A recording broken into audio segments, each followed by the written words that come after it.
اور 9 مہینے کی تاخیر؟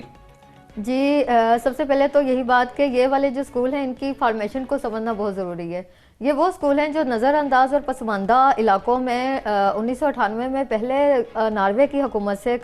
نے قائم کیے اور انہی کی امداد کے ذریعے یہ چلائے گئے نا. اور 1998 سے لے کر 2007 تک یہ مستقل طور پر نیشنل ایجوکیشن فاؤنڈیشن کے تعاون سے چلتے رہے. اس کے بعد انہوں نے جیسے ہی یہ منصوبہ ختم ہوا تو وزارت تعلیم کو کے انڈر یہ آ گیا اور یہ بیسک ایجوکیشن کمیونٹی اسکولز کے نام سے کام کرنے لگا. اس کی خاص بات یہ ہے کہ یہ 11,000 اسکول ہیں اور یہ ایسے علاقوں میں قائم ہیں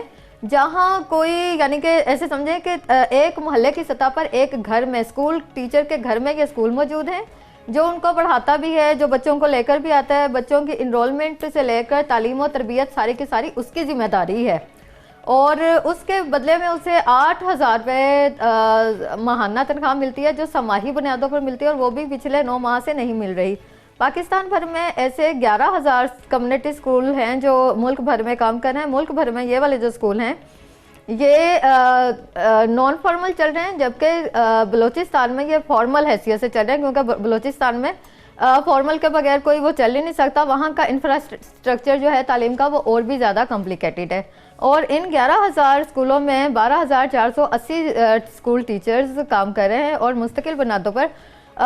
علم کا نور جو ہے وہ جہالت کے اندھیروں میں پھیلانے میں اپنا کردار ادا کر رہے ہیں. اور لیکن اس کے ساتھ ساتھ یہ 2 کام کر رہے ہیں. ساتھ تو یہ اپنے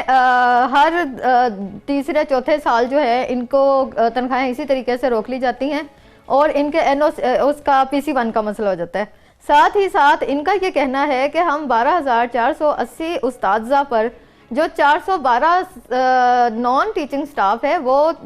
ایسا تعینات ہے جو مستقل حیثیت سے کام کر رہا ہے, وہ مراعات بھی ٹھیک لے رہا ہے اور ان سے کہیں گنا زیادہ تنخواہیں بھی لے رہا ہے. تو انہوں نے مختلف بنیادوں پر مختلف اپنے متعلقہ اضلاع کے ہائی کورٹس میں ریٹ بھی دائر کی کہ ان کو اس منصوبہ کو نہ صرف مستقل حیثیت دی جائے بلکہ ان کو بھی ریگولر کیا جائے اور ان کی تنخواہیں, چونکہ ان کا یہ کہنا ہے کہ کم از کم معاوضہ جب ہم ایک مزدور کا بھی تعین کرتے ہیں تو وہ 15,000 ہوتا ہے تو ان کو 8,000 کیوں دیا جا رہا ہے. اس حوالے سے بھی ملک بھر کے 5 ہائی کورٹس نے باقاعدہ طور پر حکومت کو ہدایات بھی جاری کی ہیں کہ ان کو مستقل کیا جائے اور ان کے مطالبات جو ہے نا وہ تسلیم کیے جائے. جبکہ دوسری جانب ہم نے یہ بھی دیکھا کہ 1 اکتوبر سے لے کر 15 اکتوبر تک یہ تمام جو پاکستان بھر کے بیسک ایجوکیشن اسکول کے ٹیچرز تھے انہوں نے اپنا اتحاد شو کیا اور نیشنل پریس کلب کے سامنے دھرنا دیا جس پر متعلقہ حکومتی نمائندگان نے ان کو 45 دن کے اندر جو ہے نا مطالبات کے حقوق کے لیے نا وہ کہا کہ جی ہم یہ بتائیے گا کہ ناروے کا ان اسکولوں کے قیام کے حوالے سے تعاون بھی حاصل ہے لیکن اس کے باوجود اب تنخواہیں نہیں مل پا رہی. تنخواہیں جاری نہ کرنے کی کوئی بنیادی وجہ کیا بتائی گئی ہے؟ کیا مس مینجمنٹ ہے یا فنڈز کی قلت کا معاملہ ہے؟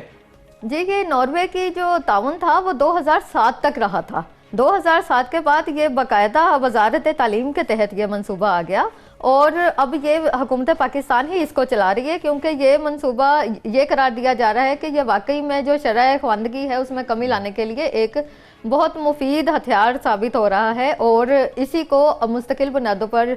اس پروجیکٹ کو چلانے کے لیے سمری بھی حکمرانوں کے سامنے پیش کر دی گئی ہے. اور خاص طور پر اس میں ایک خاص بات یہ ہے کہ انہوں نے 45 دن کا جب وقت دیا اور انہوں نے کہا کہ ہم آپ کا مطالبات تسلیم کر لیں گے. اب ایشو یہ ہے کہ اب یہ تقریباً ہفتہ 1.5 ہفتہ رہ گیا 45 دن میں لیکن ابھی تک انہوں نے کوئی پیش رفت نہیں کی جس پر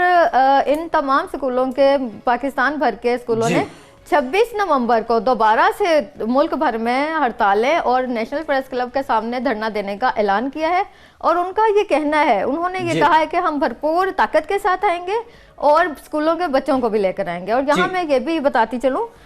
تھوڑا سا کہ ان اسکولوں کے ٹیچرز کا یہ بھی کہنا ہے کہ نا ہم لوگ نہ صرف یہ دھرنا دیں گے بلکہ انہوں نے یہ کہا ہے کہ ہماری جو اس کے مستقل کیے جانے والا مسئلہ ہے نا وہ مستقل ہمیں مستقل بنیادوں پر کیا جائے.